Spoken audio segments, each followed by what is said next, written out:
प्रभु केवल देखते हैं अपनापन, अपनापन।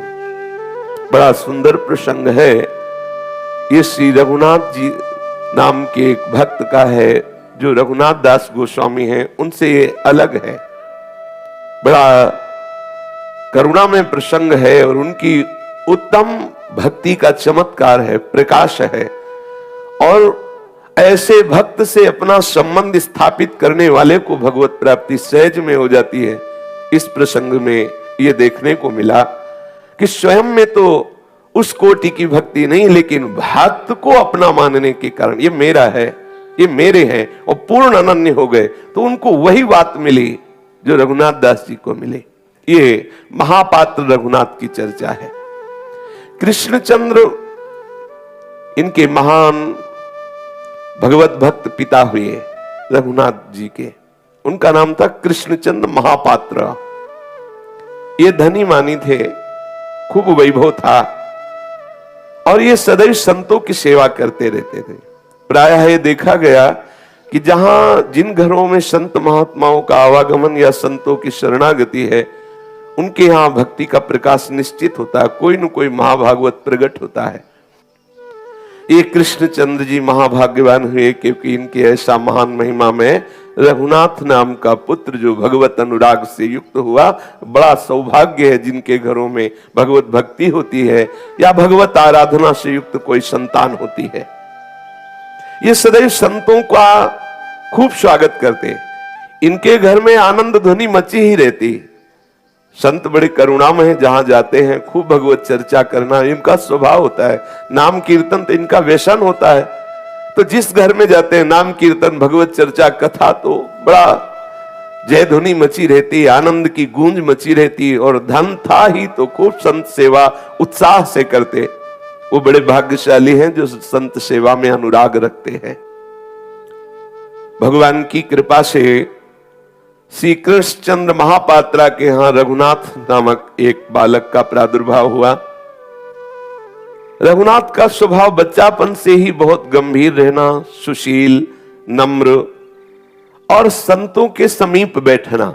और संत जनों में एक भागवती कैसी प्रेरणा रहती कि वो किसी से भी, आप भजन करते भजन किया करो, आप नाम जप किया करो, आप पाठ किया करो, थोड़ा समय ध्यान किया, वो जरूर उनका स्वभाव है। उनके हृदय में ऐसी उदार वृत्ति बनी ही रहती, वो सबको प्रेरित कर, एक ही माला कर लिया करो, 5 मिनट ही नाम की, किसी तरह ये जीव प्रभु से जुड़े, इसका मंगल हो जाए। अभी छोटे बालक ही हैं रघुनाथ जी, और संतों के मुख से सुन करके भगवान नाम जपना चाहिए, जीवन का उद्देश्य है भगवत प्राप्ति आदि आदि। ये जब सुनते तो उनके हृदय में, निर्मल हृदय में एक संस्कार बैठ गया, मुझे नाम निरंतर जपना है और मुझे भगवान जी से मिलना है। जैसे एक दिन एकांतिक में छोटी बच्ची कह रही थी, हमें श्री जी से मिलना है। कैसी हैं श्री जी, कैसे मिलेंगे श्री जी? अगर ये बात आ रही है तो महामोद की बात है। निर्मल हृदय में ये बात आ रही, निश्चित हृदय में भक्ति का विकास होगा, निश्चित भगवत प्राप्ति की आगे चलकर ऐसी प्रबल लालसा होगी कि समस्त भोगों से विरक्त होकर ठाकुर जी प्रियाजू के प्रति तर्पण प्रारंभ हो जाएगी। श्री रघुनाथ जी के भी हृदय में बात उसी बच्चापन से ही बैठ गई कि भगवान नाम जपना ये जीवन का परम लाभ है। अब तो एकांत में वो प्रभु के नाम का स्मरण करना, घर में जो ठाकुर जी विराजमान थे बार बार दंडवत करना। छोटा से बालक है, जब देखा कोई नहीं तो बार बार ठाकुर जी को दंड, देखो ये कृपा संतों की। छोटे बच्चा है, बार बार ठाकुर जी को देखते हैं, साष्टांग दंडवत होते हैं, हाथ जोड़कर खड़े हो जाते हैं, ठाकुर जी की प्रदक्षिणा करते हैं। धीरे धीरे इनकी अवस्था 17 वर्ष की हुई। माता पिता ने उनका विवाह किया। कलावतीपुर के गंगाधर करण नाम के धनी मानी पुरुष की एक अन्नपूर्णा नाम की कन्या से इनका विवाह हुआ। अन्नपूर्णा के 7 भाई थे और उनमें से सबसे छोटी कन्या थी। तो ये बहुत दुलारी थी और धनी मानी थे ही, तो रघुनाथ जी के साथ उनका ब्याह हुआ और खूब आदर सत्कार सम्मान प्रियता जिससे रिश्ते नातेदारों की होती है। रघुनाथ दास जी को बहुत चुभा हृदय में कि मेरे हृदय की तो विकलता थी कि प्रभु मिले और ये क्या हो रहा है। प्रभु मुझे क्यों बांध दिए? हृदय में बड़ी विकलता। जब पहले समय की जबकि ये चर्चा है, बहुत कम अवस्था में ब्याह हो जाता। अगर 17 वर्ष की इनकी अवस्था थी, 13-14 वर्ष की अन्नपूर्णा जी की अवस्था होगी, बहुत छोटी अवस्था में ब्याह हो जाते थे। ये नाक की जो दशा, सुलक्षणा, सुंदर, सुशील में यहाँ तुलसी और की रचना बहुत ही सुंदर, हरिदासी ऐसा उसका सरल स्वभाव अन्नपूर्णा का, लेकिन इनके हृदय में चुभन। और आप जैसे लगा ये वल्लभाचार्य नहीं चाहिए, का हो जाता है। ये सांसारिक प्रीता नहीं चाहिए, मुझे आपके सिवा किसी से अपनापन नहीं करना। और 17 वर्ष की अवस्था, इस अवस्था में यौवन अवस्था का ऐसा आंधी भरा स्वभाव जागृत होता है, जिसमें सब भूल जाता है शास्त्र क्या कहते हैं, उद्यम क्या कहते हैं, जीवन का उद्देश्य क्या। लेकिन संत कृपा का प्रभाव ऐसी भक्ति दृढ़ है कि इनको खुशी नहीं हुई।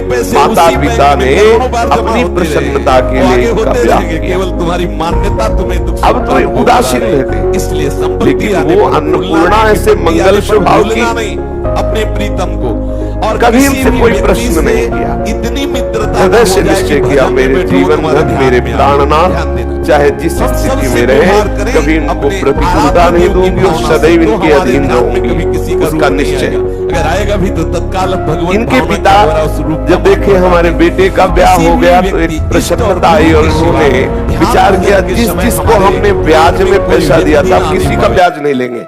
एक उत्साह वृत्ति, सबका ब्याज माफ कर दिया। और जब किसी को कोई आवश्यकता होती उनके पास आते, बस दे देते। जब आपको अनुकूल पड़े तो वापस कर देना, ना पड़े तो कोई बात नहीं, क्योंकि उनके हृदय में बड़ा आनंद, भगवान ने बहुत कृपा की। सुंदर बहू, सुंदर बेटा और संपत्ति थी ही। धीरे धीरे संतों की भी समाज का आना, लोगों की, गरीब लोगों की याचना से धन देना, भगवान बड़े लीला बिहारी हैं। धीरे धीरे धन जाता रहा। अब उनके हृदय में कमाने की तो कोई चेष्टा ही नहीं थी। शरीर भी वृद्ध था, रघुनाथ जी के जो पिताजी थे, और जो धन था वो धीरे धीरे जाने लगा। ये भगवान की कृपा होती है। अब उनके हृदय में चिंता आने लगी कि मेरा बेटा, मेरा बहू, जो हमारी संपत्ति वो धीरे धीरे तो छीन हो रही, इनका कैसे काम चलेगा? और अब मैं कुछ कर सकता नहीं, और ये तो बावरा एकांत में ही बैठा रहता है, कोई कार्य तो करता नहीं। रघुनाथ जी कोई कार्य नहीं, बस एकांत में बैठे प्रभु का ध्यान करना, उन्हीं का नाम जप करना। धीरे धीरे उनका शरीर बीमार हुआ और ऐसा लगा कि हमारे प्राण निकल जाएंगे। रघुनाथ को समीप बुलाया, मरणासन शैया पे है, और बुला करके कहा, बेटा मैं चाहता हूं कि कभी मेरे नाम का कोई कर्जा न रह जाए। ये जो हमने बहुत धन दिया लोगों को, संत सेवा, अतिथि सत्कार आदि में, तो कभी कहीं हमने किसी से धन भी लिए हैं। तो अगर कोई हमारे मरने के बाद तुमसे कहे कि ये हमसे कर्जा लिए थे तो उसको वापस दे देना, इतना तुम करना, क्योंकि मैं भगवान के समीप जाकर के सदैव उनकी सेवा में रहूं। और यहां कोई कोसे कह रहे हो तो हमारा कर्जा लेके मर गया, तो मैं ऐसा नहीं चाहता। और वो मरणासन स्थिति में, मूर्छा स्थिति में ऐसा रघुनाथ जी को आदेश किया। अब भगवान की लीला ही थी और वो पधार गए। उनकी जो मां थी रघुनाथ दास जी की, वो बड़ी पति भक्ता थी। पहले ऐसा था कि पति का वरण करने के बाद पति को ही श्री भगवान के समान मान करके अनन्यता पूर्वक उपासना करती, तो समस्त दिव्य शक्तियां जैसे यति में जागृत होती वैसे सतियों में जागृत हो जाती थी।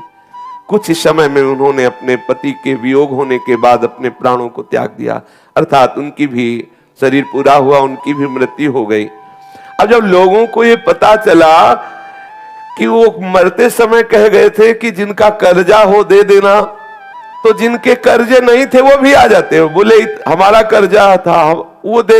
यहां तक कि छली कपटी लोगों ने उनका घर भी ले लिया।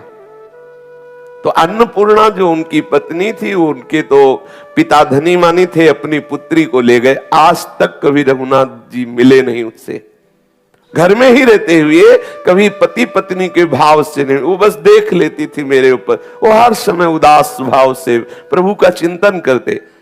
भगवान लीला बिहारी ऐसे हैं कि छली कपटी लोगों ने कि मेरा भी कर्जा था, मेरा भी कर्जा, घर भी छीन लिया उनका। बहू तो चली गई अपने मायके, वो 7 भाई थे तो लिवा गए, यद्यपि वो जाना नहीं चाहती थी फिर भी लिवा गए। अब रघुनाथ दास जी अकेले हो गए। रघुनाथ जी अब तो जहां कोई उन्हें भोजन दे देता, अब उनको कोई चिंता नहीं, बस निरंतर नाम जप करना और भगवत चिंतन में मगन रहना। और ये सिद्धांत हृदय में उतर गया, जाहि विधि राखे राम ताहि विधि रहिए, जोई जोई प्यारो करे सोई मोहि भावे। जैसे प्रभु मुझे रखे, कोई शिकवा शिकायत नहीं। ये देखो कृपा, ये कृपा है। कृपा भगवान कहते हैं जिस पर मैं कृपा करता हूं उसके सारे राग नष्ट कर देता हूं। खत्म। माता पिता अंतर ध्यान हो गए, संपत्ति जो थी वो कुछ बट गई, कुछ छिन गई। आप और पत्नी को ले गए परिवार के जन, उसके मायके वाले, आप अकेले। अब जब कोई भोजन दे देता पा लेते, नहीं तो खूब नाम जप करते, भगवान नाम चिंतन में डूबे रहते। अब जो भगवत मार्ग के पथिक होते हैं उनके हृदय को प्रभु कैसे आकर्षण। अब इनके मन में आया कि यहां गलियों में भटकने से क्या है, प्रभु के किसी धाम का हम आश्रय लें। विचार किया नजदीक कौन धाम पड़ता है, तो कलावती से नजदीक पड़ते थे जगन्नाथपुरी। विचार किया मैं जगन्नाथपुरी जाऊं, वही ठाकुर जी की जूठन पाऊं और अपना जीवन व्यतीत करूं। ऐसी भावना से वो भगवान नाम जप करते हुए भाव में भर करके पुरी के लिए चले, नीलाचलपुरी श्री जगन्नाथ धाम। और वहां जाकर के मंदिर में साष्टांग दंडवत किया और बस दरवाजे की में जो भिक्षुक जन खड़े रहते थे वहां जो उनको मिल जाता उसी से उदर पोषण करते।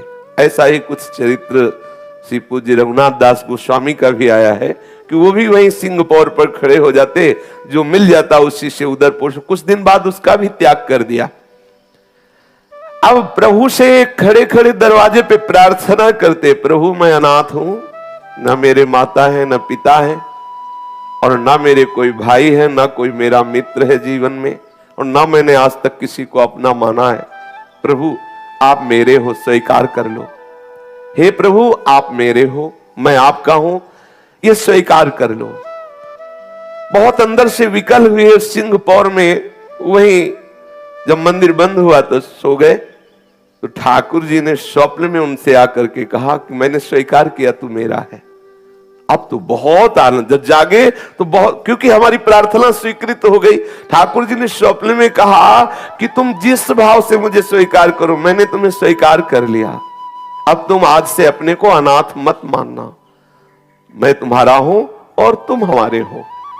अब तो उनको बड़ा आनंद आने लगा, बड़े भाव से जगन्नाथ जी के दर्शन करते रहते और वहीं सिंहपौर में जो कुछ भिक्षुकों के साथ उनको मिल जाता उसी से उदर पोषण करते, फटा पुराना वस्त्र अपने शरीर में डाले। अब तो किसी की कोई चिंता नहीं, कोई अब अंदर से कोई आकांक्षा नहीं, कोई संबंधी नहीं, दृढ़ भावना ऐसी भाव में भर करके विश्वास पूर्वक कातर भाव से प्रभु को पुकारते रहते, प्रभु का नाम कीर्तन करते रहते। प्रभु के कृपा प्रसाद से उनके हृदय में एकमात्र भगवत भक्ति रह गई, केवल भक्ति का ही पूर्ण राज्य हृदय में। अब जब ये कुछ जगन्नाथपुरी से यात्री जन गए तो जो अन्नपूर्णा के पिता थे, माता थे और 7 भाई थे, वो धनी मानी थे और बहुत ही कठोर बुद्धि के थे। उन लोगों को जब ये कुछ लोगों ने बताया कि जगन्नाथपुरी में हमने देखा कि तुम्हारे जो जामाता है ना, दामाद, फटे पुराने कपड़े पहने हुआ भीख मांगते हैं, वहीं दरवाजे में देखा जगन्नाथ जी के। तो आपस में अन्नपूर्णा के माता पिता ने विचार किया कि हम अपनी पुत्री को क्यों जीवन भर ऐसे बैठा ले रहे, वो तो भिखारी है, उसका सब कुछ नष्ट भी हो गया है और हम तो धनी मानी है, हम दूसरा विवाह अपनी पुत्री का करते हैं। बिना उस अन्नपूर्णा से सलाह लिए उन्होंने उनका ब्याह तय किया वहां के राजमंत्री के पुत्र से। और वो जानता था कि इसका ब्याह हो गया, पर बहुत सुंदर सुशील स्वभाव की थी और वो बहुत ही गंदे स्वभाव का था, जो राजमंत्री का बेटा था। वो राजी हो गया ब्याह करने के लिए। अब पिता की ये बात जब अन्नपूर्णा के कान में पहुंची धीरे धीरे कि हमारा दूसरा विवाह हो रहा है राजमंत्री के लड़के से, अब तो वो बहुत कांप गई।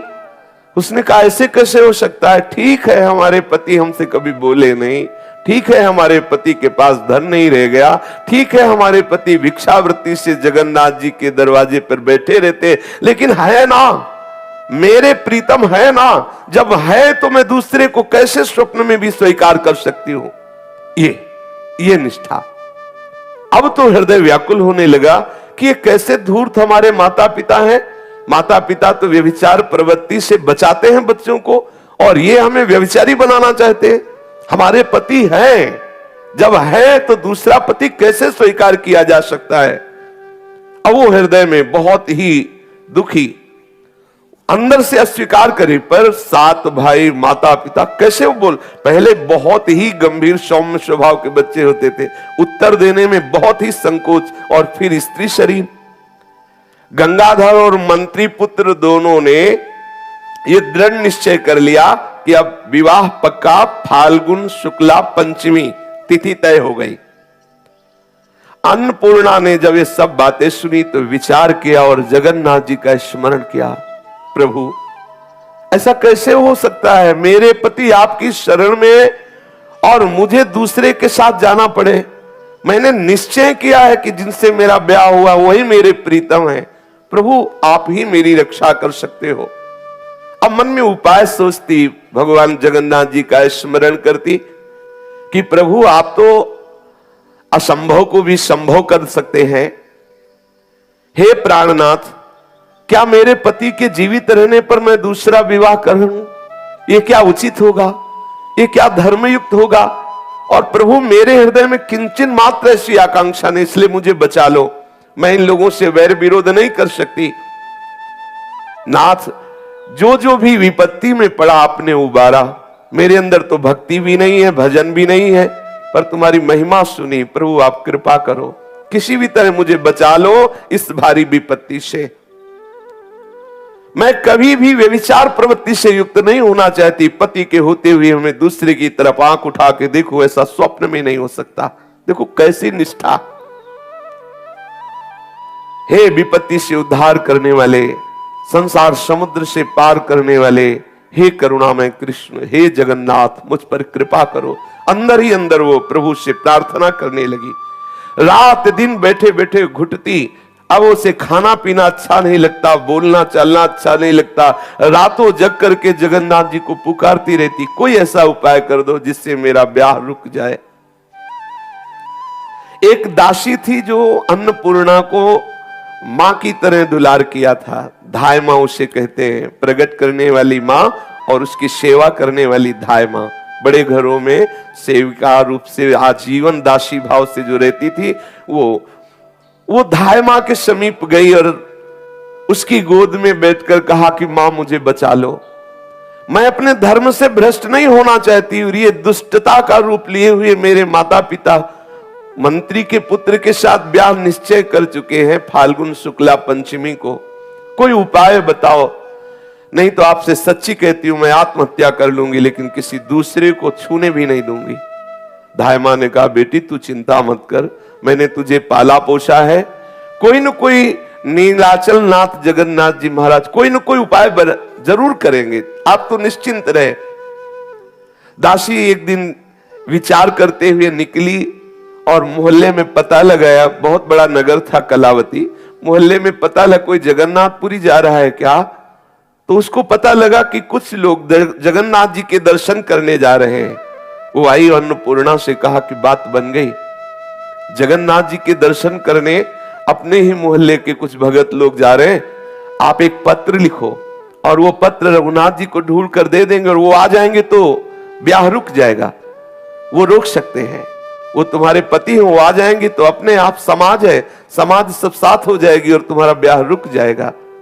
उसने एक पत्र लिखा, हे प्राणनाथ, हे जगन्नाथ, मैं आपको प्रणाम करती हूं। मेरे प्रीतम आपकी ही शरण में है, मैं उनकी दासी हूं। आगामी फाल्गुन शुक्ला पंचमी के दिन राजमंत्री के पुत्र के साथ मेरा विवाह होना निश्चित किया गया है। यदि आपने कृपा न की और आकर के विवाह न रोका तो मैं निश्चित कहती हूं उसी शाम को आत्महत्या कर लूंगी, लेकिन अपने पातिव्रत धर्म से मैं विचलित नहीं होने वाली। समय तक आपकी बाट देखूंगी, यदि आप आए नहीं तो मैं अपने शरीर को नष्ट कर दूंगी, प्राण त्याग दूंगी। ये धर्मवान जो निष्ठावान जन है वो इंद्रिय जन सुखों के लिए अपने धर्म का त्याग नहीं करते। अन्नपूर्णा ने दासी के हाथ में, धाय मां के हाथ में पत्र दिया। धाय मां पत्र लेकर के उनके पास गई जो पुरी दर्शन करने जा रहे थे। हाथ जोड़ करके कहा कि ये पत्र उनको देना है। सुना है कि वो सिंहपौर में दरवाजे पर रहते हैं, भिक्षुक वेश में, उनका रघुनाथ नाम है। ये पत्र उनको आप दे देना, बहुत कृपा होगी, किसी का जीवन बच जाएगा यदि आप पत्र वहां तक पहुंचा देंगे, और बहुत तुम्हारा उपकार मानेंगी और जगन्नाथ जी तुम पर बहुत कृपा करेंगे, क्योंकि एक दैन्य भाव से जो भगवत चरण आश्रित यहां है उसकी रक्षा हो जाएगी। वो भक्त हृदय उन लोगों ने कहा आप चिंता मत करो, जगन्नाथ जी के दर्शन करके अब हमारा दूसरा कार्य यही रहेगा, रघुनाथ जी को खोजना। कहीं भी जगन्नाथपुरी में है तो जब तक वो मिलेंगे नहीं, उनको पत्र नहीं दूंगा, तब तक वापस नहीं आऊंगा, आप चिंता मत करो। बड़ी सहानुभूति प्रकट की, उन लोगों ने भरोसा दिया और वो पुरी के लिए रवाना हुए। माघ महीना के शेष होते होते वो पुरी पहुंच गए। कई दिनों तक दर्शन करके वो खोज करते रहे, क्योंकि कुछ समय के लिए रघुनाथ दास जी वहां थे और जो कुछ मिलता लेते और एकांत में समुद्र किनारे बैठ करके भगवान नाम जप करते। तो एक दिन अकस्मात मंदिर के सिंह पौर पर उन्होंने देखा फटे पुराने वस्त्र, मलिन वेश और ओठ हिल रहे हैं, भगवान नाम चल रहा है। पूछा तुम्हारा रघुनाथ नाम है? उन्होंने कहा जी। तो उन्होंने कहा तुम्हारी पत्नी ने पत्र दिया है। विचार किए कि जगन्नाथ जी के सिवा मेरा तो कोई है नहीं, पर अगर वो जगन्नाथ धाम में पत्र भेजा है तो जगन्नाथ जी के लिए ही है, इस भावना से ले लिया और पहले प्रभु को अर्पित किया। ऐसे देखो प्रभु ये पत्र आया है, जैसे निमंत्रण से नरसिंह जी को आया तो पहले निमंत्रण ठाकुर जी के चरणों आपके लिए आया, हम तो दास है, हमारा क्या। ठाकुर जी ने निमंत्रण में जो जो लिखा था वैसे ही पूरा भात भरा। वैसे ही उपासक को हर प्रसंग से शिक्षा लेनी चाहिए। अपने पास कोई संबंधी नहीं है, हमारे संबंधी श्री प्रियालाल हैं। कोई भी निमंत्रण, कोई भी व्यवहार, पहले ठाकुर जी के सिंहासन में कोई पत्र आया है, पहले ठाकुर जी, फिर सेवक रूप से आप उसको देख सकते हैं। पहले अपने आराध्य देव वो जाने, उनका निमंत्रण, उनके संबंध से हमारा जाना आना हो सकता है, मिलना हो सकता है, हमारा सीधा संबंध प्रभु से। श्री रघुनाथ जी ने पत्र से जगन्नाथ जी को दिखाया, देखो पत्र आया है। फिर उन्होंने पढ़ा, पढ़ते ही चित्त व्याकुल हो गया, क्योंकि मेरी पत्नी इसलिए व्याकुल नहीं हुआ। एक जीव जो इस शरीर से संबंध मानता है और यह शरीर प्रभु का शरणागत है और वो आत्महत्या कर लेगा, इस बात से वो व्याकुल हो गए। और अब फाल्गुन शुक्ला पंचमी के केवल 10 दिन शेष रह गए हैं और पुरी से अगर पैदल चला जाए तो 1 महीना का रास्ता है, पहुंच नहीं सकता।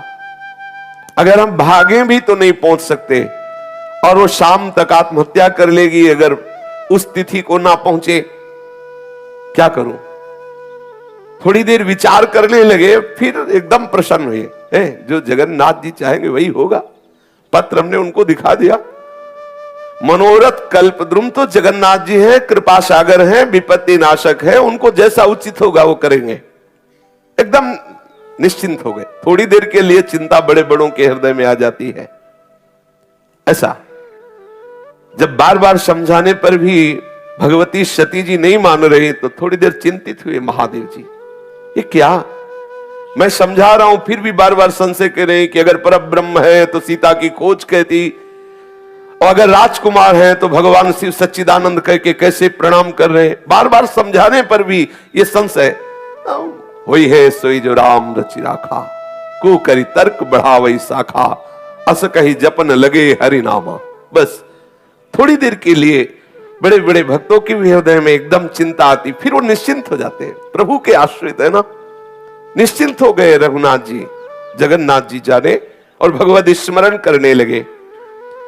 सर्वांतर्यामी सर्व समर्थ कर तुम अकर तुम अन्यथा कर तुम, प्रभु से कोई बात छिपी नहीं और कोई बात ऐसी नहीं जो पूर्ण न कर सके। सिंह द्वार पर चिथड़े में लिपटे हुए भगवान नाम स्मरण करते हुए वो सो गए। रात्रि में शरणागत वत्सल भगवान जगन्नाथ जी ने लीला रची। कलावती पूरी जो गंगाधर करण जी जहां रहते थे उसी दरवाजे पर आंख खुली श्री रघुनाथ जी की। जब जगे सुबह तो अब सिंहपौर में सोए थे और सीधे वहीं, उनके लिए कुछ दुर्लभ है। रामानुजाचार्य जी को, गरुड़ जी को आदेश किया इनको छोड़े आओ कांचीपुरी में, पूरे पार्षदों सहित छोड़े आए। और प्रभु के लिए कर तुम अन्यथा कर तुम। रघुनाथ जी की आंख खुली तो देखा यहां तो सिंहपौर नहीं, ये तो जगन्नाथ जी का मंदिर नहीं। प्रभु सर्वाश्चर्य में है। आंख खुलते ही देखा कि ये किस ग्राम में आ गए, कौन से, अब ब्याह जब हुआ था तब गए थे, कभी दोबारा ससुराल गए नहीं, दूल्हा बन के गए थे तो ऐसा कुछ खास याद नहीं था। तो लोगों से पूछा कि ये जगन्नाथपुरी तो है नहीं, और स्वप्न में हूं नहीं, जागृत हूं, ऐसे छू के देखा कि जाग रहा हूं, ये है कौन सा नगर और ये किसका महल है। आप बताने की चेष्टा करें तो लोग कहते तुम पागल, पहले लोगों से पूछते मैं जाग रहा हूं ना, तो लोग वो समझते, कहते भाई तुम जाग रहे हो, बोले जगन्नाथपुरी है कि नहीं, बोले ये जगन्नाथपुरी ये कौन सा शहर है, क्योंकि एकदम रातों रात सब हुआ। बोले कलावती नगर है और जहां तुम बैठे हो सामने महल महान धन संपन्न जो गंगाधर है उनका है।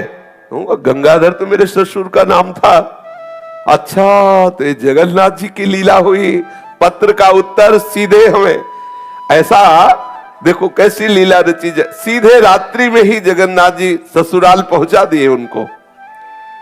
अब जब घर वाले निकले तो देखा फटे पुराने कपड़े में रघुनाथ भाग के गया। लड़का जो 7 भाई थे बोले सब गड़बड़ हो गया क्या, बोले वो आ गया, अन्नपूर्णा का जो पति था वो तो सामने दरवाजे में बैठा हुआ है। भागे माता पिता और बाहर जाके बोले अरे बेटा बाहर क्यों बैठे हो। ये लोग सब बड़े कपटी स्वभाव के थे और तत्काल हाथ पकड़कर घर के अंदर आए कि कोई जान न पावे कि इनका दामाद है, क्योंकि ब्याह तय हो गया है, फिर लोग हंसी उड़ाएंगे। अंदर ले गए। अन्नपूर्णा ने जे ही देखा पति आए तो मानसिक प्रणाम किया, एकांत में बैठी हुई थी। बहुत जगन्नाथ जी के प्रति बार बार अहो प्रभु बड़े कृपालु, बड़े कृपालु। नेत्रों से प्रेमाश्रु धारा बहने लगी, ध्यान में मगन हो गई प्रभु की। प्रभु आज मैंने देख लिया, आप हमारी आर्त पुकार सुन लिए। प्रभु तुम्हारे बिना ऐसा कौन खेल कर सकता है? अभी 10 दिन बकाया है और पहले ही हमारे पति को भेज दिया। वो बहुत आनंद में मगन है। रघुनाथ तन मन की शुद्ध भूले हुए जगन्नाथ जी से बात कर रहे अंदर ही अंदर, प्रभु कैसे कृपाल हो, कैसे लीलाधारी हो। और पत्नी भी उनके भाव में डूब रही और ये सब पूरा परिवार जल रहा है। अब क्या किया जाए, ये तो आ गया, अब क्या किया जाए, क्योंकि अगर ये यहां जीवित है तो ब्याह कैसे हो सकता, समाज भी तो है। और आपस में बैठ करके सलाह करने लगे तो सास ने कहा तुम चिंता मत करो, विधान सब बनाएंगे, पहले कुछ खवा पिया के से राजी करे। भोजन पवाया, कपड़े अच्छे दिए और कहा कि आप बहुत दिनों बाद पधारे हैं, बड़ी कृपा है, आप कमरे में विश्राम करें। अन्नपूर्णा मन में डर गई कि ये कपटी लोग जो हमारे ना चाहने पर भी ब्याह तय कर रहे थे, हमारे पति से इतना प्रेम दिखा रहे हैं, इसमें कोई कपट है। अंदर ही अंदर वो समझ गई कि ये जैसे कटोरा तो सोने का है लेकिन भरा उसमें विष है। प्रियता तो दिखा रही है जामाता जैसी ही कि भाई हमारा दामाद आया है, लेकिन अंदर इनकी जरूर छल कपट है। हृदय में वो विचार करें कि प्रभु हमें डर लग रहा है कि कोई न कोई ये विषम लीला न कर दे। अब जब वो सैया पर लेटे हुए हैं कमरे में, रघुनाथ जी धीरे धीरे पतिव्रता अन्नपूर्णा जी गई और उनके चरणों को स्पर्श किया, धीरे धीरे चरण दबाने लगी और उनके मन में बहुत बातें आ रही कि मैं अपने पति से बोलूं, लेकिन एक भी शब्द ना बोल पाए। रघुनाथ जी देखा कि पत्नी चरण दबा रही, शांत गंभीर। उनके भी मन में आया कि मैं इसको ढांढस बनाऊं, लेकिन ना वो कुछ बोल पाए ना वो कुछ बोल पाए। अन्नपूर्णा के माता आई और बोली चलो चलो, देखो थके हुए आए, उनको सोने दो, तुम हटो। और बेचारी बहुत लज्जा संकोच से उसको हाथ पकड़ करके अन्नपूर्णा का ले गई एकांत कमरे में, तू यहां बैठ, दामाद को सोने दे। और वो समझ गई कोई न कोई इनकी ऐसी मंत्रणा होगी जिससे हमारे पति की हानि हो। एक कोठरी के कोने में गंगाधर, उसकी पत्नी और 7 पुत्र मिलकर विचार किया क्या किया जाए, इसको रात में मार दिया जाए। तो उन्होंने कहा अगर ऐसे मारोगे तो अन्नपूर्णा हल्ला मचा देगी, कोई ऐसा उपाय करो जिससे अन्नपूर्णा भी न जान पाए ये मर जाए, और सुबह हम लोग ये कह देंगे कि काले सर्प ने काट खाया और ये मर गए, और फिर कोई बात नहीं होगी, फिर तो ब्याह हो ही जाएगा, वो तो तय ही है फाल्गुन शुक्ला पंचमी को। अब वो सलाह षड्यंत्रकारी माता पिता और भाइयों ने किया और बहुत ही तीक्ष्ण विष मंगाया गया, और संध्या काल के जो भोजन की तैयारी थी, सुंदर सुंदर पुआ, खीर, पूड़ी और मिठाई, सब में विष मिला दिया। देखो कैसी पाप मूर्ति ये परिवार के जन है, सब में विष मिला दिया कि इस भिखारी को मार दो और उस राजमंत्री के पुत्र के साथ जो ब्याह तय है, हमारी पुत्री का ब्याह हो जाएगा। वो समझ गई कि कुछ ना कुछ तो गड़बड़ है। वो रसोई में गई, बोली मां मुझे भी सेवा का अवसर दीजिए, मेरे पति देव आए। अरे नहीं, तू तो नहीं, मेरे दामाद हैं, आज तो मुझे, कल भले तू पवा देना, आज शाम की रसोई में तेरा प्रवेश नहीं, तू तो बैठ जाके दूर। ना तो पति से मिलने दे रही है ना रसोई में आने दे। अब उसको पक्का विश्वास हो गया, तो उसने धाय मां से कहा कि तुम कृपा करो, हमें किसी तरह संकेत मिलना चाहिए कि इन लोगों का क्या षड्यंत्र हो रहा है, कोई न कोई तो है, मेरा हृदय कह रहा है कुछ न कुछ तो गड़बड़ कर रहे हैं, कुछ न कुछ मेरे पति का अहित करना चाहते हैं। अब धाय मां तो दासी थी, उसके लिए तो कोई रोक था नहीं। वो धीरे से वहां की सब रसोई के रहस्य को जान करके आई और कहा बेटी ये तो बहुत बड़ी निंदनीय बात है कि तुम्हारे माता पिता और भाई मिलकर बहुत तीक्ष्ण जहर इस स्वादिष्ट भोजन में मिलाया गया है और ये सब तुम्हारे पति को मारना चाहते हैं। अब तो घबरा गई, हिम्मत की कि जो कुछ भी हो पति के प्राणों की रक्षा करनी चाहिए। गई, दौड़ पड़ी उसकी मां, रसोई में प्रवेश होते ही रोक दिया। अरे तुम क्यों आ रही हो? तो उनका मां मेरी भी इच्छा है, कुछ ना कुछ तो मेरी भी सेवा लगे ना, मेरे पति आए हैं, मेरी इच्छा है ना ना। अब उसने, भगवान की ऐसी लीला थी कि जो अपने लिए भोजन तैयार किया था सास ने, वो भोजन उठाई और दूसरे कमरे में रखने के लिए गई। इतने में अवसर मिला, जो थाल सजाई गई थी जहर से भरे हुए पदार्थों से रघुनाथ जी की, उसमें पिस्टी मिठाई थी जो 2 पीस में चिपकी हुई थी। तुरंत देखा उसने, और जैसे छौंक लगाने में एक पत्र होता है, तेज पत्र, हाँ वो जो छौंक लगाने में होता है ना, उसको तत्काल उसने लिया और अपने काजल से लिखा विष है, विष है लिख करके उस पिस्टी में दबा के सबसे ऊपर रख दिया और भगवान से प्रार्थना की। और जानती थी कि प्रसाद पवाने में पहले पवाया था कि मीठा इनको बहुत पसंद है, अगर थाल में मीठा होता तो सबसे पहले मीठा पाते, तो उसको पता था। उसने जगन्नाथ जी से प्रार्थना की, हे भगवान मेरी प्रार्थना सुन लो, मेरे पति सबसे पहले इसी पिस्टी मिठाई को ले और वो उसे खोल कर देख ले, इतनी आप कृपा करना। सोने की थाल में, सुंदर सुंदर कटोरियों में खीर, सब्जी, पूड़ी, ये सब, और सबके ऊपर फिर मिठाई।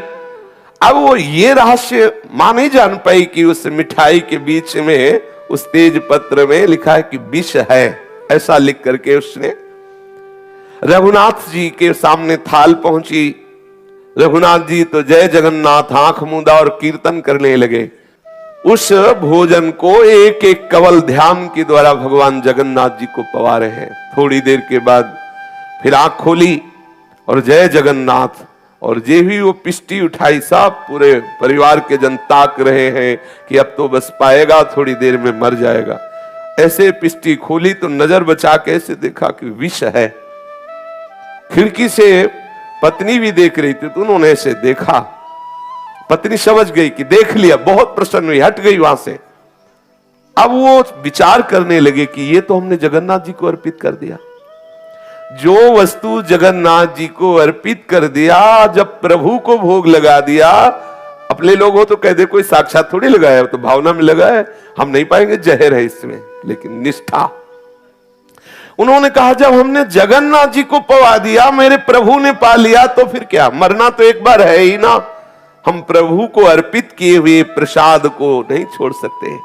प्रभु को तो लगा दिया भोगो, आप कहे कि इसमें जहर है, फिर ऐसा नहीं। जय जगन्नाथ पाना प्रारंभ किया। जैसा पूर्ण पाया जाता है वैसे ही पाते पाते शरीर नीला होने लगा, क्योंकि जहर था ही। आंखों के सामने अंधकार छाया, मुरझाई गिर। अच्छा, वो अन्नपूर्णा जी इसलिए प्रसन्न है कि पति ने पढ़ लिया, आप काहे को खाएंगे, वो तो चली गई प्रसन्न होकर, भगवान ने मेरी बात सुन ली। और वो माता पिता भाई सब बिल्कुल खड़े हैं। पूरा प्रसाद जिसे पाया जाता, पाते ही आंखों के सामने अंधेरा छाने लगा, शरीर नीला पड़ने लगा, गिरे और प्राण निकल गए। जब उनको दुष्टों ने देखा कि मर गए तो धीरे से दरवाजा लगा दिया और कि थोड़ा और रात्रि हो जाए, फिर हम हल्ला मचा देंगे कि देखो दामाद को सांप ने काट खाया और ये मर गए, तो अन्नपूर्णा भी कोई शंका नहीं कर पाएगी, फिर हम इनको दफना देंगे। ऐसी भाव बड़े प्रसन्न हुए वो सास ससुर और वो भाईजन की बढ़िया, हमारी जो षड्यंत्र था वो पूरा हुआ, हमारी बात पूरी हो गई, अभी मर जाएगा, अब राजमंत्री के साथ ब्याह होगा। अब वो विष का प्रभाव पड़ा, पूरा शरीर नीला हो गया। जब सबको प्रसन्न देखा तब उसके मन में आई, अन्नपूर्णा के मन में, उसने धाय से कहा कि तुम दौड़ के देखो क्या बात है, प्रसन्न क्यों है। धाय ने कहा एक खुसुर खुसुर आपस में बात कर रहे हैं, हमें लगता है कोई षड्यंत्र इनका काम कर गया। उसने विचार किया कि जब मेरे पति मेरे सामने पढ़ के देख लिए थे विष है, फिर वो खाएंगे क्यों, जब खाएंगे नहीं तो कोई ऐसा षड्यंत्र इनका चलेगा नहीं। धाय से कहा तुम दौड़ के कमरे में झांक के देख के आओ। तो एक दीपक जल रहा था, उसमें देखा पूरा शरीर नीला, फेन निकला हुआ, आंखें खुली, भाग के आई और कहा गजब हो गया, उनका शरीर नीला है और हमें लगता है उनके प्राण निकल गए हैं। अब तो विकल हो गई, ऐसा क्यों हुआ, क्योंकि हमने तो लिख दिया था इसमें विष है और पति ने पढ़ भी लिया था, ऐसा क्यों। वो भाग के गई और खिड़की से झांक करके देखा तो पति को निष्प्राण देखा। अब तो कांप गई और जगन्नाथ जी से कहा कि आपके होते हुए प्रभु ऐसा कैसे हो गया, हे दीन बंधु, हे पतित पावन, ऐसा कैसे हो गया। प्रभु आप तो सर्व समर्थ हैं और हमने लिख के भी आपकी प्रेरणा से दिया और उन्होंने आपकी प्रेरणा से पढ़ा भी, फिर ऐसा कैसे हो गया। बहुत अंदर से बहुत वो दुखी है, विकल हो रही है। फिर अन्नपूर्णा एकांत में बैठ करके आर्त भाव से प्रभु से प्रार्थना करे, हे कर तुम अकर तुम अन्यथा कर तुम सर्व समर्थ स्वामी, आपके लिए विष को अमृत कर देना क्या कोई आश्चर्य की बात हो सकती है। मेरे प्रीतम को बचा लो, हे प्राण प्यारे मेरे प्रीतम को। अब वो बार बार एकांत कमरे में बैठती, बार बार आती, हिम्मत नहीं पड़ रही कि अब करे तो क्या करे, क्योंकि देखती है कि पति पधार गए और ये दुष्ट जन आनंदित हो रहे हैं। उसके हृदय में अंधकार छा रहा, क्या करूं। चारों ओर अपने आप को निर्बल देख करके वो आर्त भाव से प्रभु को पुकारा, हे जगन्नाथ कृपा करो, हे करुणा में कृपा करो। तो वर्णन आया है कि भेरी का शब्द 4 कोस तक जाता है और वज्र का भीषण जो गर्जना होती है वो 48 कोस जाती है, लेकिन भक्त की पुकार समस्त लोगों को भेद कर भगवान के हृदय तक पहुंचती है। आर्त भाव से जब इस देवी ने पुकार की तो अखिल विश्व के स्वामी श्री ठाकुर जी महाराज रुक नहीं सके। तत्काल देखा कि कमरा प्रकाशित हो गया। उसने खिड़की से झांक के देखा, कमरा प्रकाशित हो गया और नील श्याम मेघ जैसी अंग कांति है, नौ किशोर अवस्था है और रघुनाथ दास जी के सर को अपनी गोद में रख के जैसे मां दुलार करती ऐसे प्रभु हाथ फेरे। प्रभु का स्पर्श होते ही रघुनाथ जी दास जी के शरीर में जैसे बिजली दौड़ पड़ी हो। कर तुम कर तू है। सखाओं ने भी तो काली दह का जल पी करके, विषैला जल था, सबके प्राण निकल गए थे सखाओं के और गौओं के, लेकिन ठाकुर जी की दृष्टि पड़ते ही सब पुनः स्वस्थ हो गए। भगवत शक्ति में क्या नहीं हो सकता, भगवत कृपा से क्या नहीं हो सकता। अब वो बहुत आनंदित हुई। घनश्याम के श्याम अंग की कांति से संपूर्ण कमरा प्रकाशित हो रहा है। अब वो लोग तो प्रसन्न है, अलग कमरे में सब बैठे हुए कि बहुत बढ़िया बात बन गई, वो तो मरी गया है, अब उसको दफना देंगे और ब्याह हो जाएगा। लेकिन श्री ठाकुर जी की लीला, प्राणपति के मस्तक पर जगतपति का हाथ दे करके बहुत आनंदित हुई। ठाकुर जी ऐसे ऐसे हाथ फिरा रहे हैं। फिर मधुर स्वर में ठाकुर जी बोले कि मेरे लाल रघुनाथ उठ, कोई सृष्टि में ऐसा विष ही नहीं बना जो तुझे अचेत कर सके, उठ जा। ऐसा प्रभु बोल रहे, देख मैं आ गया हूं, उठ जा। ऐसा ठाकुर जी जे भी बोले तो वो जैसे कोई बहुत गहरी नींद से सो के उठा हो, उठे। अब जे ही उठे ठाकुर जी अंतर ध्यान। रघुनाथ जी को लगा कि बहुत थके हुए थे, आज बहुत गहरी नींद आ गई। अब वो पतिव्रता बहुत प्रसन्न हुई, बस हट गई वहां से कि कोई जान न पावे, एकांत में गई। अब वो बहुत आनंदित है कि मेरी बात श्री ठाकुर जगन्नाथ जी ने सुन ली और उसको ठाकुर जी का दर्शन हुआ, देखा ठाकुर जी आए। अब आप देखो उसका क्या भजन है, एक भगवत भक्त पति के प्रति पूर्ण आसक्त है। तो देखो अभी साक्षात जगन्नाथ जी का दर्शन रघुनाथ जी को नहीं हुआ, उनकी पत्नी को हो गया। देखा कि ठाकुर जी आए हैं, गोद में सर रखा रघुनाथ जी का दुलार, और रघुनाथ जी जे भी जगह ठाकुर जी अंतर्धान हो गए। रघुनाथ जी उठ करके बैठे और जैसे आंख मलते हुए कोई नींद से जगा हुआ और बोले आज तो बहुत सुख मिला नींद में। फिर विचार किया कि नहीं नहीं, मैंने तो जहर भरा भोजन पाया था और मुझे व्यथा भी हुई थी, मैं मूर्छा को भी प्राप्त हो गया था, बड़ी वेदना बड़ी जलन अंगों में हुई थी। तो ये मेरा मतलब कि मेरे प्राण निकल गए थे, मुझे शायद प्रभु ने जीवित किया है, मैं सो नहीं रहा था, मैं तो मर चुका था। बस समझ गया जगन्नाथ जी, समझ गया तुम्हारी करुणा, आपने ही मुझे बचाया है। बहुत आनंदित हुए और बड़े प्यार से बार बार प्रभु का ध्यान कर रहे। अब तो और आनंद, क्योंकि प्रभु ने स्पर्श किया है ना। भक्त रघुनाथ जी व्यथाहारी हरि के प्रति पूर्ण आसक्त होकर के कभी जोर जोर से हंस देते हैं कमरे में, कभी चीख कर रो देते हैं और कभी प्रेम प्रलाप बातें कर रहे हैं। अब तो उधर आवाज पहुंची। अब वो सो षड्यंत्रकारी 7 भाई और उसकी मां और उसके पिता ने सोचा कि कमरे से हंसी की आवाज कैसी आ रही, वो तो मर गया था, भागे। जब भाग के आके देखा तो बावरे से कभी जगन्नाथ जी की ध्यान में हंस रहे, कभी रो रहे, कभी प्रेम। उनको लगा अरे, बोले नकली जहर था क्या? बोले नहीं नहीं, जहर तो असली था, फिर ये बच कैसे गया? अब तो हृदय में उनके भय समा गया। अब गंगाधर, उसकी स्त्री, 7 लड़के भयानक चिंता में जलने लगे कि अरे ये तो मरा ही नहीं। क्या क्या उपाय नहीं किया हिरण्यकश्यप ने प्रहलाद जी के लिए, त्रिभुवन पति होने पर भी एक बाल भी नहीं बाका कर सका। इन दुष्टों ने देखो विचार करके जहर दे दिया। जब देखा कि जहर का तो कोई प्रभाव नहीं, अब वो तो कांप गए, बाहर से झांके, अब तो उनका हृदय जलने लगा। आप क्या करें? पापियों के लिए हर क्षण काल की भयानक वृत्ति प्रदान करने वाली होती है, अर्थात प्रतिपल वो भयभीत रहते। जो भक्त द्रोह करते हैं उनका हृदय जलता रहता है और कभी उनको कहीं भी सदगति नहीं मिलती भक्त द्रोह के। एक वैश्या है, भक्त भावना की तो श्री ठाकुर रंगनाथ जी ने सर झुका दिया, और एक भक्त की पत्नी बोली भक्त द्रोह किया तो मारे मारे डोलना पड़ा।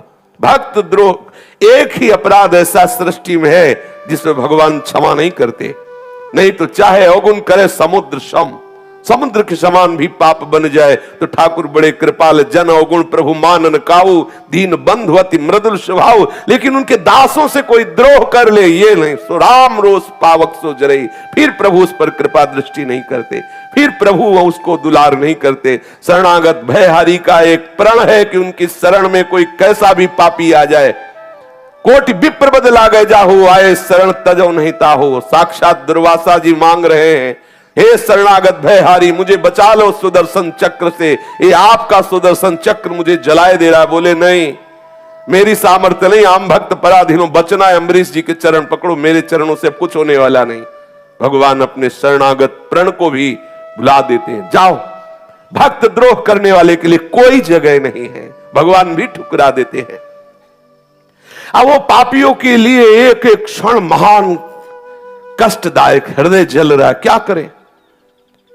अब वो विचार करने लगे कि क्या करें, कैसे, क्योंकि मैंने तो जहर भी दिया और ये मरा नहीं, बच गया, और ब्याह की तारीख पक्की है, मंत्री के पुत्र के साथ ब्याह होना है, सब कांप रहे हैं, विचार कर रहे क्या करना चाहिए। और इधर जय जगन्नाथ, जय हरि, जय जगन्नाथ, जय हरि, ये तो नाम कीर्तन करते, कभी नाचते, कभी हंसते, कभी गाते हैं। रघुनाथ जी तो आनंद में मगन है और ये सब जल रहे। इनका हृदय एक तो अपराध बन गया, दूसरी बात ऐसी कलुषता की भावना करने वाले को कहीं शांति मिल सकती है क्या। भक्त तो झूम रहा है और ये सब जल रहे।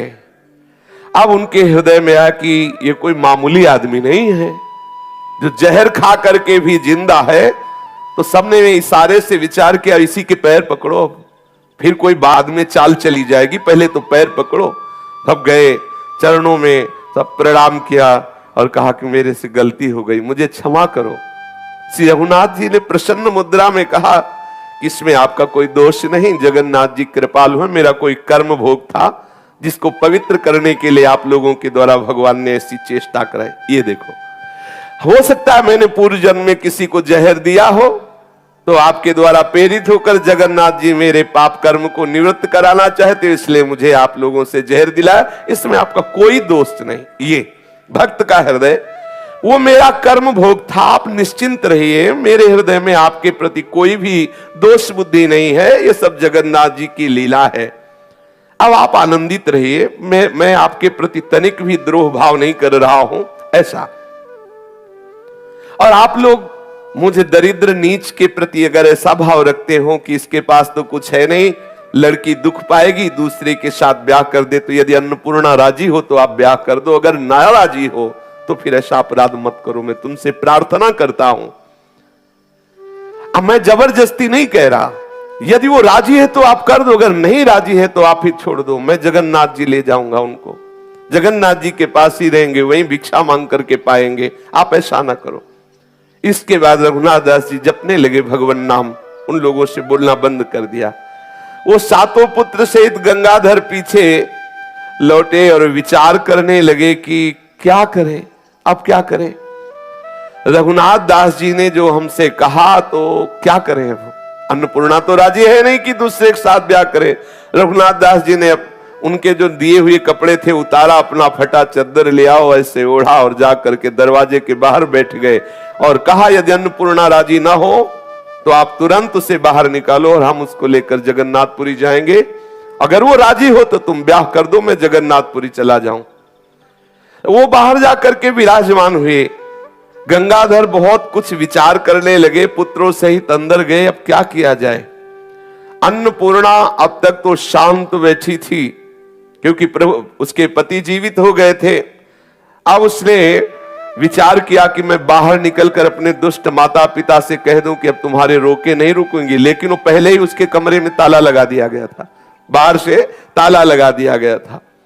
अब तो जब दरवाजा खोला तो बाहर से बंद, वो अंदर छटपटाने लगी, गंगाधर ने अन्नपूर्णा का आकर जो वो खड़बड़ाने लगी तो सोचा कहीं कोई बाहर न सुन ले, तो दरवाजा खोला और अंदर जाकर उससे कहा, अन्नपूर्णा तो इस भिक्षुक राह के भिखारी जिसके पास एक पैसा भी नहीं, तो उसको अब भी पति मानती है? हम लोगों के पास क्या नहीं हो रहा, वो राजमंत्री है, सब सुख भोगेगी, काहे को भिखारी के साथ मरना चाहती है? उसके हृदय में मानो किसी ने छुरी मार दी हो। उसने कहा कि तुम लोग कितने अभागे हो जो अपनी पुत्री के धर्म का नाश करना चाहते हो। तुम पिता हो, तुम्हें संकोच नहीं आ रहा ऐसा बोलते हुए कि मेरा पति है और तुम दूसरे पुरुष के पास जाने के लिए कह रहे हो? अभी तक मैं क्षमा करती रही, ध्यान देना, अगर मैं अपने स्वरूप में आ गई तो नष्ट कर दूंगी तुम्हें, क्योंकि सती में सामर्थ्य होती। द्रौपदी जी ने यही कहा था कि कोई सभा बता दे, यदि मैं निर्दोष हूं, मेरे पति निर्दोष हैं, तो मैं अपनी दृष्टि से सभा को भस्म कर सकती हूं। मैं केवल इसीलिए शांत हूं कि कहीं मेरे पति मेरे को हार तो नहीं गए, कहीं ऐसा ना हो कि मेरे पातिव्रत धर्म से अधर्म हो जाए। नहीं तो मेरे में इतनी सामर्थ्य, किसी से सहयोग मांगने की जरूरत नहीं, मैं पूरी सभा को भस्म कर सकता। कांप गई पूरी सभा का। धृतराष्ट्र तत्काल हाथ जोड़ के बोला, बेटी वरदान मांग, पातिव्रत धर्म में बहुत बड़ी सामर्थ्य है। आज वो क्रोधित होकर के बोली कि अरे तू पिता है, पति होते हुए मुझे व्यभिचार के लिए आदेश कर रहा है, दूसरे पुरुष के लिए। अगर मैं अपने स्वरूप में आ गई तो तुम सबको भस्म कर दूंगी, नष्ट कर दूंगी। तुम अभी जानते नहीं कि सती में क्या सामर्थ्य होती। निश्चित निश्चित एक पातिव्रत धर्म रखने वाली स्त्री किसी यति से कम नहीं है, उसमें उतनी ही सामर्थ्य होती है जितना एक यति में उतना एक सती में सामर्थ्य होता है। कांप गए, पूरे परिवार के जन कांप गए। अब वो हाथ कांपते हुए जोड़ रहे हैं और कह रहे मुझे क्षमा करो। अब तो एक ही उपाय दिखाई दे रहा है, किसी तरह इसको घर से निकालो, अपने पति के पास जाए। नहीं, ऐसा इतना उसका विकराल रूप देखा, दैवी शक्ति से संपन्न उन लोगों को लगा कि मैं भस्म हो जाऊंगा, हम सब नष्ट हो जाएंगे। उसने हाथ जोड़ करके कहा, बेटी तू अपने पति के साथ जा। रघुनाथ का प्रभाव तो देख ही चुके थे, जहर का भी प्रभाव, अन्नपूर्णा का ये रूप देखकर साक्षात दैवी शक्ति से संपन्न। अब तो वो सब हाथ जोड़ के कहने लगे, तुम जाओ अपने पति के साथ। गंगाधर ने कुछ प्रसन्नता प्रकट करने के लिए अन्नपूर्णा को कहा कि ये धन ले लो। उन्होंने कहा मुझे नहीं चाहिए, तुम्हारा एक कौड़ी धन नहीं चाहिए। और अपने पति के चरणों में प्रणाम किया और कहा, चलो प्रभु, मुझे कोई सुख सुविधा, मुझे किसी भी तरह के संसारिक घर की जरूरत नहीं, जहां आप हो आपके चरण ही हमारे लिए सब घर है। अन्नपूर्णा पति के चरणों में प्रणाम करके उसके साथ चल दिया। शीघ्र चलिए, ऐसे पापियों के बीच में एक मिनट भी यहां नहीं रुकना। ये दासी हर तरह से तैयार है, हर कष्ट सहेगी, पर आपके चरणों के समीप रहेगी। अब गंगाधर अपने लड़कों के साथ वापस आ गए। वो जय जगन्नाथ बोल करके अपनी पत्नी के साथ जगन्नाथपुरी की तरफ चलने लगे। अब इन पापियों को अब भी चैन नहीं पड़ा। विचार किया कि क्या किया जाए, अब क्या किया जाए, तो हमारी बात सब रद्द हो गई। अन्नपूर्णा की मैया ने कहा, एक बात है, मंत्री के लड़के को सूचना दे दो कि मैंने तो दिया लड़की तुम्हें अपनी, तुम छीनना चाहो तो छीन लो, मार डालो उसको, भिखारी को, और लड़की को ले जाओ। उसने तुरंत अपने पुत्रों को भेजा। पुत्र गए और मंत्री पुत्र से कहा कि ब्याह तो तुम्हारे साथ पक्का, हमने अपनी बहन दी, लेकिन वो एक भिखारी है, वो लिए जा रहा है तुम्हारी जो पत्नी बनने वाली थी, अगर तुम बचा सकते हो तो छीन लो और उसे मार दो। भगवान, ये बैर विरोध करने वाले भी किस मिट्टी से बने हैं, इनके हृदय में फिर भी शांति, लेकिन बेटी राजी जाने दो। लेकिन फिर अब तो वो दुष्ट था ही, गलत प्रवृत्ति वाला था, राजमंत्री पुत्र था। उसने तत्काल सैकड़ों घुड़सवारों को आदेश किया, अस्त्र शस्त्र से सुसज्जित हो जाओ, और एक घोड़े पर वो स्वयं सवार हुआ और चला। अब घुड़सवारों की चाल और पैदल की चाल, नगर के बाहर ही देखा कि वो आगे जा रहे हैं पत्नी को लिए हुए रघुनाथ जी। घोड़ों की टाप सुनकर के अन्नपूर्णा पीछे मुड़ के देखा तो सैकड़ों घुड़सवार और वो राजकुमार, वो देखते ही डर गई और चिल्लाकर कहने लगी, ये नीच बदमाश लोग आ रहे हैं, प्रभु कैसे रक्षा करोगे मेरी। अब वो चीख के राजकुमार बुलाए, भिखारी इस सुंदरी को छोड़ो, इस पर मेरा अधिकार है और मैं तुम्हें अभी नष्ट किए। रघुनाथ ने पीछे मुड़ के देखा कि तो नजदीक ही आ गए।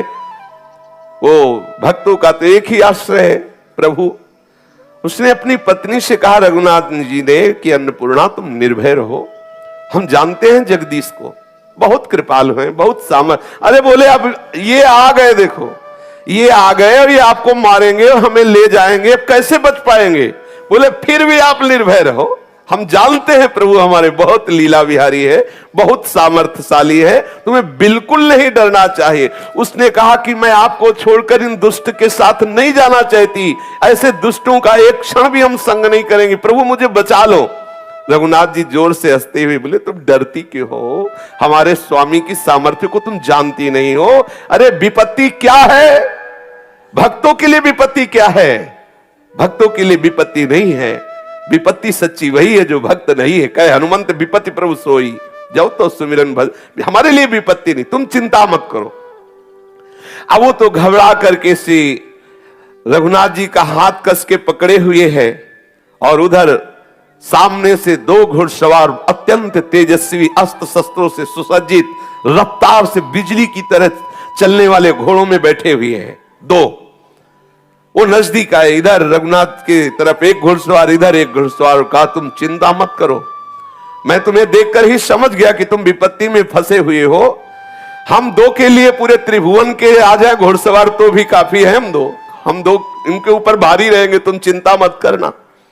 अब पीछे से वो जो मंत्री का पुत्र सैकड़ों हजारों घुड़सवारों के साथ था, उसने देखा कि लाखों घुड़सवार उसके साथ है, दो ही है और ये साक्षात नर नारायण भगवान है और दिव्य अस्त्रों से सुसज्जित है, सर्वशक्ति संपन्न। उसको दिखाई दिया कि लाखों घुड़सवारों ने आकर के सुरक्षा कवच बना लिया है रघुनाथ और रघुनाथ की पत्नी का, तो वो एक कदम भी आगे नहीं बढ़ा, भयभीत होकर ही भाग गया। पुरी तक साथ गए, पुरी के तक साथ गए भगवान नर नारायण घोड़े पर सवार। अब तो एक अद्भुत आनंद दोनों के हृदय में, इधर इधर दोनों तरफ सुरक्षा के स्वरूप में लिए हुए प्रभु चल रहे हैं अस्त्र शस्त्र, और बीच में रघुनाथ और उनकी पत्नी। जब जगन्नाथपुरी आई तब उन्होंने कहा तुम जाओ, क्योंकि हमें अब दूसरे कार्य करने हैं और चिंता मत करना, जब कभी कोई आवश्यकता हो तो बुला लेना, आप जहां याद करोगे मैं आ जाऊंगा। तब तक वो समझ ही नहीं पाए थे कि था कौन। जब चले गए तो समझ में आया कि ये तो भगवान नर नारायण थे, ये तो साक्षात भगवान करुणा करके आए। दोनों गए और जगन्नाथपुरी में सिंहपौर पर रहने लगे, अर्थात वही रात्रि में रहते, जो भिक्षा मिलती पाते। किसी धनी मानी ने जब परिचय जाना कि सब कुछ छोड़ करके ऐसे आए हुए, तो जगन्नाथ जी के मंदिर के दक्षिण की तरफ एक भवन खरीद दिया। दोनों पति पत्नी वहां रहने लगे और भगवान नाम कीर्तन करते हुए जीवन व्यतीत किया। शरीर पूरा हुआ और भगवत धाम को प्राप्त हुए। जरूरी नहीं कि कोई क्रिया प्रधान हो तभी आप भक्त कहे जाएंगे, केवल प्रभु से अपनापन, केवल संबंध, और प्रभु के संबंध से भी श्रेष्ठ है प्रभु के जनों का संबंध। अगर प्रभु के जनों का संबंध हो जाए तो सीधे प्रभु उसके अधीन हो जाते हैं। इसीलिए भावे माई जगत भगत भजनी, सर्वांतःकरण से प्रभु को अपना मान लो। चाहे आप किसी भी कुल के हो, चाहे आप पढ़े लिखे हो या ना पढ़े लिखे हो, निर्धन हो, धनवान हो, क्रियावान हो, निष्क्रिय, कैसे भी आप हो, यदि प्रभु को अपना मानोगे तो सच्चिदानंद प्रभु का निश्चित दुलार प्राप्त होगा। प्रभु बहुत कृपा सिंधु है, वो मिलने के लिए तैयार है, आप मिलने के लिए राजी हो जाइए। शेष चर्चा आगे। श्री राधा वल्लभ लाल की जय।